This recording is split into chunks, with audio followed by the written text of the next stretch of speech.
নমস্কার বন্ধুরা, ভালোবাসার গৃহকোণে সকলকে স্বাগত। আবার তোমাদের কাছে চলে এলাম।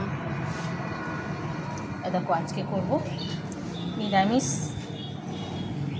মটর আর ছোলার তরকারি করব, বড়া করব।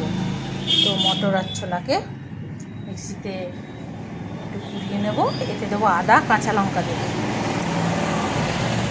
আর তার সঙ্গে একটু নুন আর একটু মিষ্টিও দেবো, দিয়ে এটাকে ঘুরিয়ে নেব। তো ঘোরানো হয়ে গেছে, এবার এই বড়াগুলো করে নেব। এতে আমি একটু ভাজা মশলা দিয়েছি। ভাজা মশলা বলতে ধনে জিরে আছে, একটু মৌরি আছে, আর একটু শুকনো লঙ্কা আছে, শুকনো খোলায় ভেজে গুঁড়োনো সেটা আছে। দিয়ে এটাকে এইবার এটাতে ভাজা মশলার থেকেও যদি হিং দেওয়া হয় আরও খেতে টেস্ট লাগে, কিন্তু হোমিওপ্যাথি ওষুধ তো আবার হিংটা চলে না। তো হোমিওপ্যাথি ওষুধ চলছে, সেই জন্য আর হিংটা দিলাম না নিরামিষ দিনে। তো চলো আমি এবার বড়াগুলোকে করে নিই।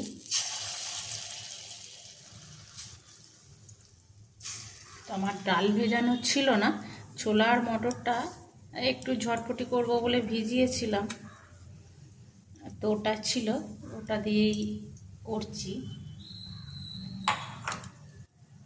এটাও খেতে খুব ভালোই স্বাদ হয়। লাল লাল করে ভাজা হয়ে গেছে, এবার তুলে নিই। এগুলো না শুধু এমনিও চা দিয়ে মানে সেটাও খেতে সেও ভালোই লাগে। এগুলো বেশ মচমচে হয়। এই তেলেতেই আমি পটলগুলো আর তো আলু পটল ভাজা হয়ে গেছে, এগুলোকে এবার তুলে নেব। আমার বন্ধুরা, বৃহস্পতিবার সাধারণত আমি একটু পোস্তই করি, পোস্তই হয়। তো কাল কলকাতা গেছিল, কাল পোস্ত হয়েছে। রোজ রোজ আবার পোস্তটা ভালোও লাগে না, সেই জন্য মনে হলো আজ একটু অন্য কিছু করি। তো এইগুলো ভেজানো আছে, অনেকটা বেশি করেই ভেজানো ছিল, তো তার থেকে নিয়ে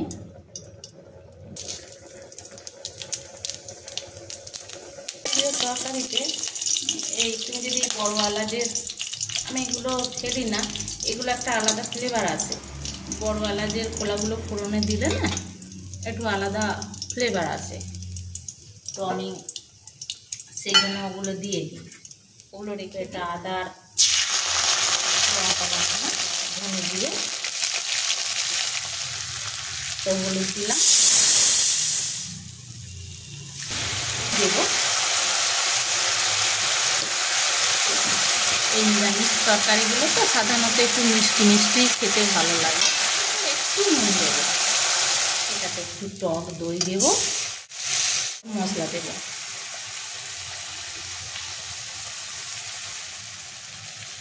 এবার আমি আলু পটলটা দিয়ে দিই। তো এটা ফুটে উঠুক, তারপর বড়াগুলো দেবো। তো ফুটে গেছে, এটা একটু কসুরি মেথি দিয়ে দিচ্ছি। বড়াগুলো দিয়ে দেবো, তো আর ফুটাবো না, বন্ধ করে দিলাম। কেমন লাগলো বন্ধুরা বলো। তোমাদের সঙ্গে গল্প করতে করতে আমার হয়ে গেল তরকারি। তো আজকের মতো চলি, টাটা বন্ধুরা, তোমরা সব ভালো থেকো, সুস্থ থেকো, দেখা হবে আবার নতুন ভিডিও। চলি, টাটা।